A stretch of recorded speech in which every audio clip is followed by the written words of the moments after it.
Welcome to Breaking Solo, how solopreneurs break barriers, build brands, and embrace the future of business. Hello, everyone. Welcome to another episode of Breaking Solo. I'm very excited today to have my guest, Laurie-ann Morabito. Thank you for being with me, Laurie-ann. I appreciate it so much. Well, Donna, I'm so excited to have this conversation with you and, share whatever I can with your audience. So let's start with who you are and what you do. You bet. I am a reformed, painfully shy girl who accidentally said yes to a speaking opportunity. I was with a group of women. This was after I left corporate, and we were planning a networking event and really focusing on women because women just network differently. So we had education plus networking. And then the three of them turned to me, pointed at me and said, "You do the speaking." And my head went up and down. I went, okay, yes. And inside I was like, what are you doing? You don't speak in front of people. You barely look them in the eye. Well, because I said yes, it was like I had to show up and do it. And so that was my very first speaking opportunity that led me into the professional world of speaking. And today I actually work with executives and coaches on how to communicate with confidence so that they can leverage so many different speaking opportunities that we have every single day, because it's part of your personal brand, your character brand, your marketing. I mean, let's just face it, it's just everything. Yeah. Yes, it is. So is that how you entered becoming a solopreneur, or did you do that? Did you become a solopreneur and then became a speaker? Oh, I was one of those people who decided to leave corporate. I'm going to start a coaching business, right? If you build it, they will come. Isn't that how it works? Yeah, So no, yeah, that's no, what we think. I found that out that I had no business plan and no marketing skills, but I stumbled into speaking and it literally attracted clients to me, even though I wasn't that good in the beginning. But it's how it sets you up when you're that person in the front of the room that's speaking or on video or on a podcast. It's what draws people into you. So yes, I had left corporate and now I was suddenly working for myself. Awesome. So I find that speaking helps you to immediately get credibility, and you will always connect with somebody in that audience. Somebody will say to themselves, "No, I really like what she's saying. She's speaking to me." Yes. And we also have to remember, and I like to remind people about this, that the people who are in the audience, whether it's in person or virtual, already said a micro yes.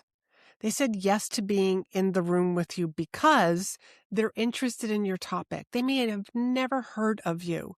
I'm interested in your topic. Or I'm predicting that I'm going to have the problem that you solve in the near future if you don't have it right now. Or there's always the people who I've heard her speak before. I want to hear her speak again. And I love all three of them.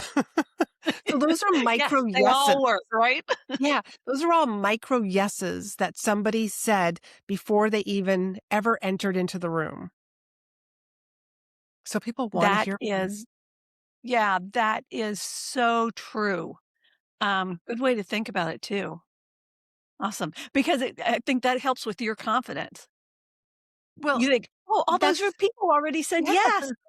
Yes, it's so true. And that's what I try to remind people, especially the people that come to me that say I'm afraid of public speaking, but I know this is a fear that I need to overcome. And I just remind them people want to hear from you. They're not being forced to listen to you. Right. They genuinely want to hear what you have to say. I'll tell you a funny story about a woman that I worked with who hired me because she was afraid of public speaking. She literally left her corporate job because her boss was trying to get her to speak up at meetings. And she was like, "I'll show you. I'll just quit." Yeah. And she had a home organization and moving business. So she hires me because she wants to get over this. There are so many opportunities for somebody like herself to be speaking. So she gets booked to speak at a mom's conference. And yes, she's afraid of speaking. We crafted this beautiful speech. But she says, I want to make sure that my audience, the people that are in my room, get what they want. She goes, how do I, like, right away have audience engagement? I said, well, you could have a poll. You could take a vote. Who wants to learn about kitchens, bathrooms, or toy closets? And so that's what she did. So she literally had 3 different presentations ready to go. The beginning was the Wow. same. Yeah, the beginning was the same. It's the middle part that changed. She took a vote and she was like, okay, you guys want to hear about kitchens? Hold on one second. And she just brought the slide up for kitchens. And at the end of that speech, the next time we chatted, I said, so were you nervous? And she said, no. And of course, as a good coach, I said, why not? And she said what most of my clients say to me, because I felt like I had 5 years of experience before I ever went in there. And I was like, "God, that makes my heart sing." Yeah. Yeah, most of the time, you know the material back and forth because Yes. you've lived it. But, Yes. yeah, but then you question yourself. It's that self-talk that just gets in our way. Right. But, and I wanna share with people, like, this is how, you know, like you mentioned, it builds authority, and literally the right people are going to come to you. And that particular story that I just shared with you, she got a book deal. She got a deal from a publisher to write a book on home organization. She got paid to write this book, Good for and I her. just said, well, if you're going to write a book, let's make it an Amazon bestseller. And we Sure. did. And then I said, well, now that you've done all this, you've spoken on stages, you've written a book, you're an Amazon bestseller, let's get you on TV. And she did. She got on TV 5 times while we were working together. Oh my So gosh. I share that because I want people to realize it's not just that speech that one time. Speaking is literally the gift that keeps on giving. And because she spoke, she got to write the book. Because she wrote the book, she got to be on TV. Lots of different ways that she's now known as the famous home organizer in Louisville, Kentucky. Awesome. Good for her. Just down the road from me. Yes. So I actually come about it a little differently. I encourage my clients to write the book first and then use the book to get the speaking gigs and so You know it what? all But works but together. they work both ways.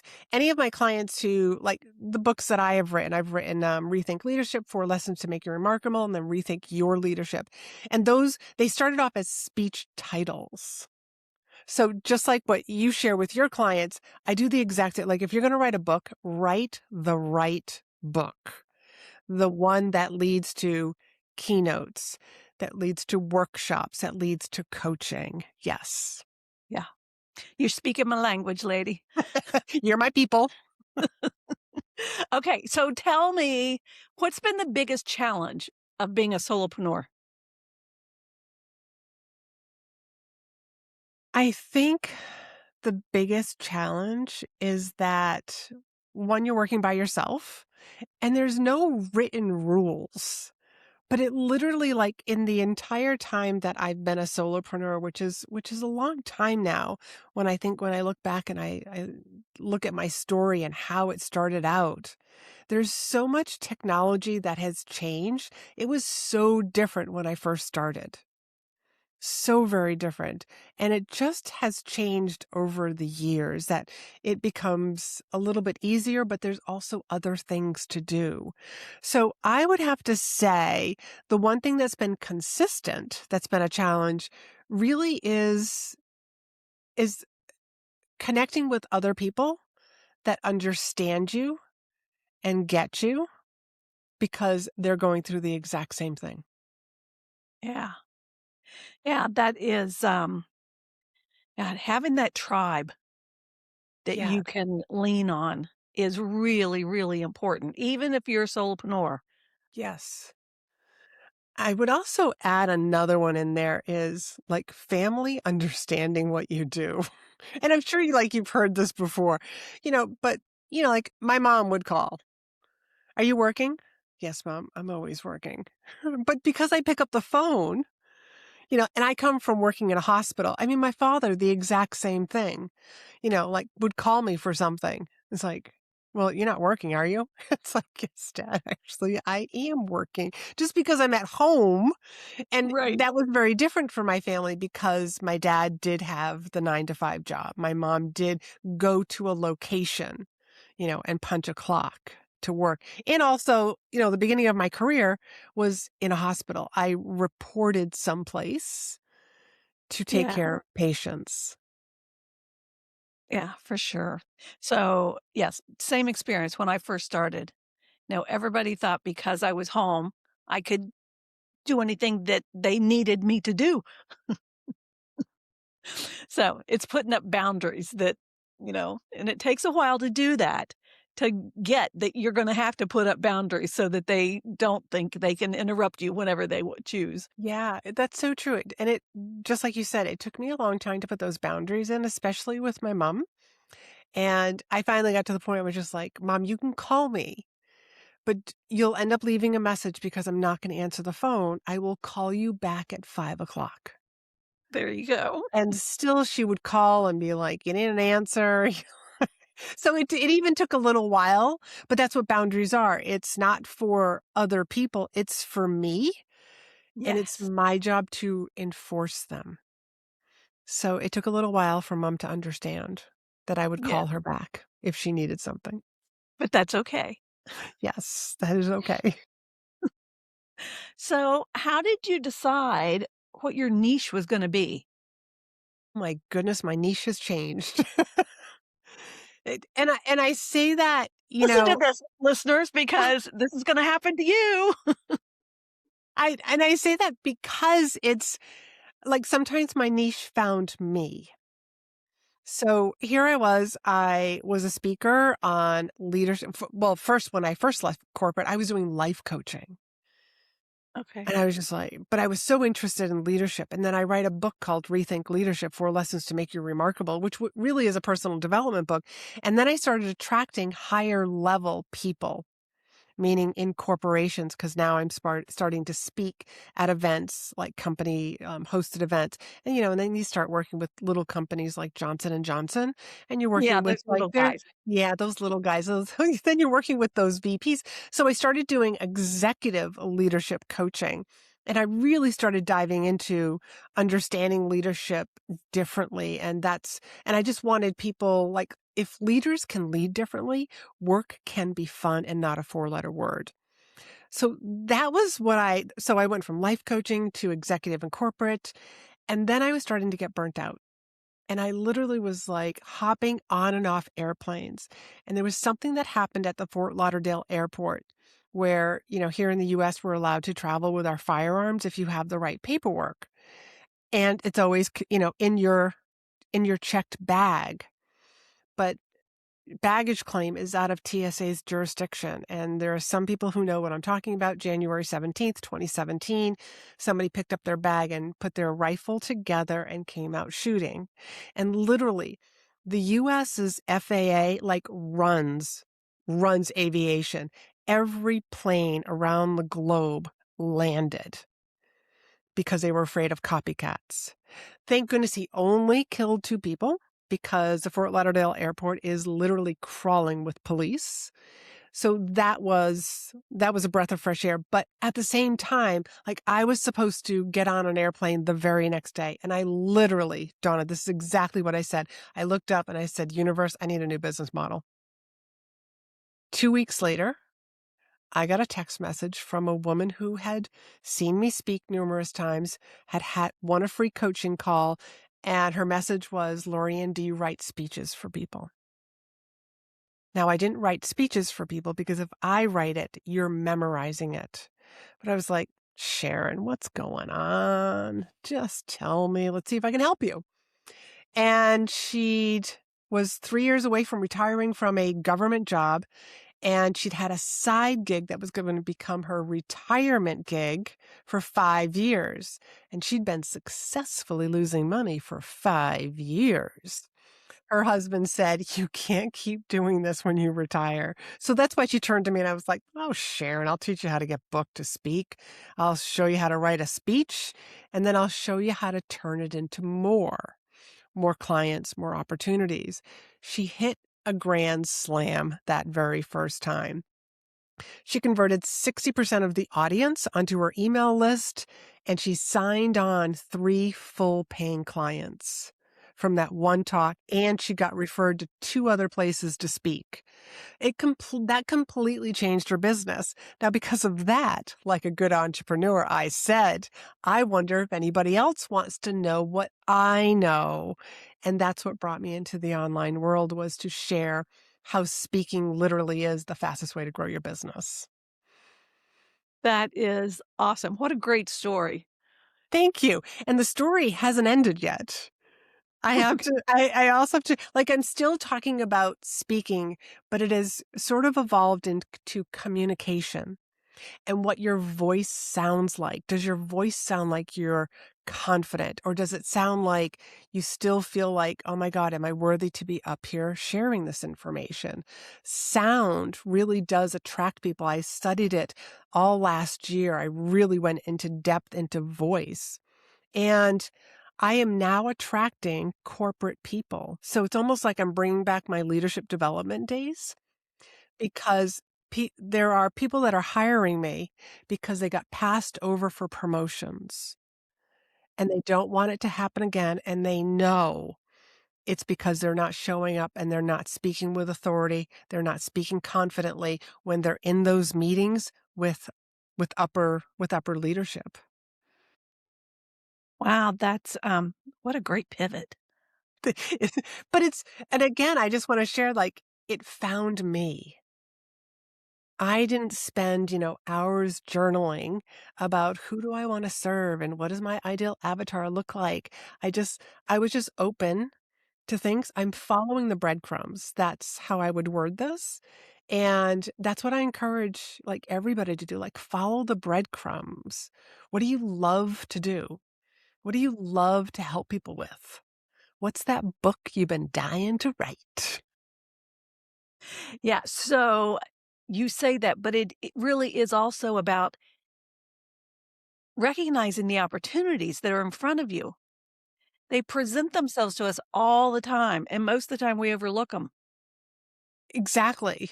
Like, those breadcrumbs, those are very easy to step over and not even notice them. But sometimes those breadcrumbs, they come again. They come again. It's like, hello, well, like, how big, like, do you need a loaf of bread to be dropped in front of you? That's the universe hitting you over the head over Yes. and over and over. Yes, until it's like, fine, I'll move on to somebody else. Yeah. Yeah. Okay, so have you seen trends in the industry that solopreneurs should be paying attention to now? God, there's so many. I really feel that there was a time where you could put an offer out there and people snatched it up. Like, you didn't have to market very much.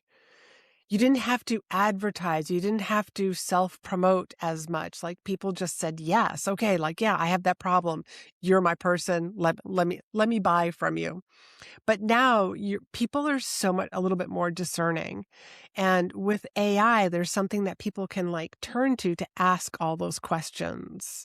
So I think we're seeing, like, a very big trend in that, almost like back in the day when the internet was really first starting, it allowed people to have, like, this resource of information. Yes, you had to do a lot of manual research, but it was there. And I think the same thing is happening now. So what can solopreneurs do? I think they need to be building their personal brand, their business brand, and letting people know, like, let people into your life. As a friend of mine calls it, character branding. What's your character? Like, people want to see you online, and then if they happen to meet you at a conference, like after you speak on stage or even in the grocery store, that you are the same person that they saw online in that quick TikTok video. Yeah. So in October, um, I met Amy Porterfield in person, Mm-hmm. and I've listened to her podcast for years. Yes. She is who she is. Mm-hmm. You know, she behaved and presented herself exactly as I expected, which Yeah. was awesome. Yeah. I've seen her on stage. I've had the opportunity to speak with her also, and you're right. Like she is what you see online is what you'll see in person. Yeah. Yeah. Yeah, exactly. So good example. Um, so do you have, as solopreneurs, we manage so much. Is there a tool, an app, a resource that you just can't live without for your business? My goodness, is there a tool I can't live without? Can I just list my phone that Yes. has all those apps on it? I Of would course. probably say, I want to say my calendar so that I don't miss appointments, but that's between like me and you, like, That's an inside joke, people. yeah, an inside joke. I probably, I really feel that if I had to, I could run my business from my phone as long as it had good internet access. That really, so like I do consider my phone to be a tool, Yeah, for but sure. if you made me pick another tool outside of that, if you said like, okay, great, Laurie-ann, but what else would it be? Oh my goodness. I don't even know if I could pick just one. I'm a very organized person. I like to be able to find things super easy. So if I had to pick one other tool besides saying my phone, it'd probably be like Google Workspace, Google Drive, Yeah, because I I've have had lots of spreadsheets, like for numbers, for my podcast, for different episodes, and lots of, like documents, content that I've written, photographs that have been taken. I think that's what I'd say. some. And Okay, what's so your my favorite? phone used yeah, my phone used to be one of my favorite tools, but I got the new, iPhone 17 Pro. Hmm. It's so heavy. Is it really? Yes. I'm like, "Oh my god. I I can't didn't hold this thing, know. it's so heavy." Oh, I wish I woulda kept my 12 mini, honestly. Oh, I'm sure there's somebody out there who's like, hey, I'll trade you. Yeah, for sure. Okay, so tell us what kinda habits or routines help you to stay focused and productive? I have a morning routine. I like to get up between 5 and 5:30, and I will drink lemon water while I'm making coffee. I do some stretches, a little bit of yoga in the morning as well, besides like feeding the animals. And then I go to the gym. And I feel like going to the gym, like one, I see the same people every single morning, and coming back from the gym, having like worked out, I always get very creative afterwards. So that's like a great time for me to write. I always have felt that working with my own energy, depending on what that is, like I don't like to do client calls like first thing in the morning. Unless I do have clients that are over in Europe, so I do have to make an exception. But that's one thing. Mondays are very heavy behind the scenes work days for me. And so the more that I can batch, the easier. And sticking to a routine, like I don't have to think about what do I want to do or what should I do. It's just extremely automatic. That's, um that's really good, and it's really great advice and following your own energy. Oh my god, makes such a difference in what you produce during that time. Yes, yes. Like I'm not going to write content in the afternoon. In the afternoon, I need to be checking things, checking boxes and like, yep, that got done, that got done. Or maybe sending a quick checkup email for a client. Like my focused work where I need my best creativity is right now is in the morning. I mean, I'm not saying that that won't change, but that's what it's predominantly been. Awesome. Okay. What's one piece of advice that you'd give somebody that's just starting their solopreneur journey? Oh, let's see. Pick a social media platform and focus on that one. I'm just going to assume that this person who is leaving their job and they're just starting their solopreneur, you know what you're going to do, you know who you're going to focus on. But I would say focus on one social media platform. Whatever that is, maybe it's having a podcast like Donna does here. It's LinkedIn. Like, where are your people hanging out? And then I would say put blinders on. It is so easy to get distracted and see this other person over here who says Instagram is the best thing. And so now you start to think, well, let me go over there to Instagram. I should like repurpose my content over there. And then somebody says, oh no, YouTube, you got to get YouTube subscribers. And so it's like, oh, okay. Like all right. So I got to do LinkedIn. I got to do Instagram. Like before you know it, you just have a job. You just have a job that you're just checking boxes and there's no creativity. And I think it's about doing less, but better. One thing that I took way too long to learn, Donna, was white space. White space in my day, because that's where some of the best ideas come to me. Yeah. So make sure you have white space, whether it's going out for a walk in the middle of the afternoon, or even like around lunchtime. I have found that it's like I have like client calls or group calls, and it's like I schedule that like that next 45 minutes. That's designed like I'm going outside. I'm going for a walk. Right now, I really don't want to go outside because it's like -2 degrees. However, if it was a warm 30, I might go snowshoeing. But it's amazing. And every time it happens, I do get some sort of a download of an idea, something that I should write about, somebody that I should reach out to. So I would also add in white space. That is great advice, and you're the only one this is episode 46, I think, and you're the only one that has mentioned white space. That is Good, so important, yeah. So good. listen I'm up, ladies glad. and gentlemen. Yes. Yes. Learn from my years of not having white space. Hey, we all start somewhere, right? We do. And I guess I want to share with people like why the white space, because otherwise you literally are like a mouse, a rat on a treadmill in that little circle. Like you're going nowhere. You're just doing the same thing. And when somebody asks you like, well, why are you on LinkedIn versus Instagram? That's an example. You'll have an answer because you know your business, you know you, and you know why you're doing what you're doing.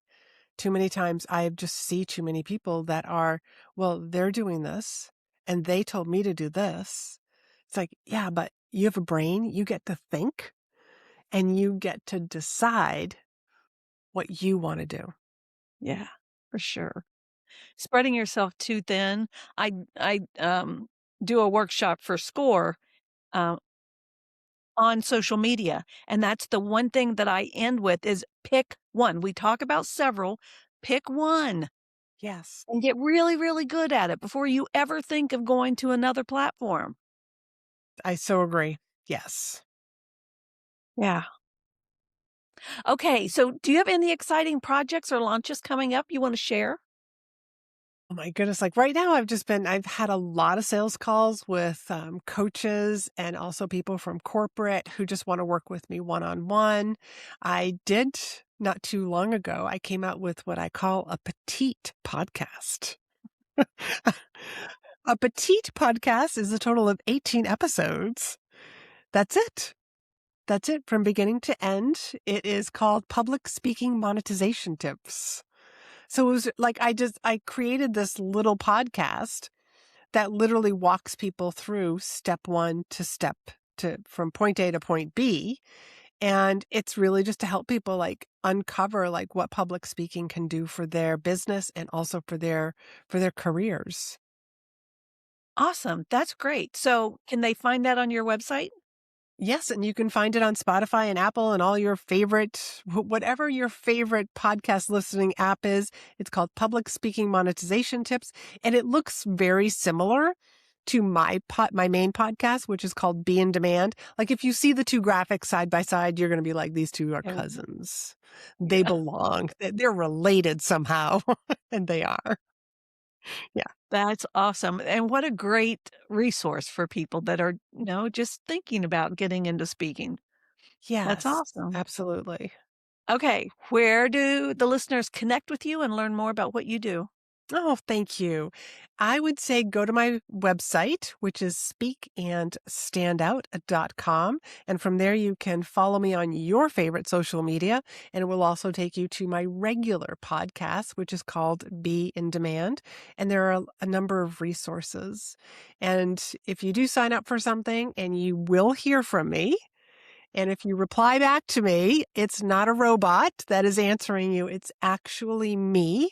I love getting to know my listeners for my podcast, but also I love getting to know the people that are on my email list.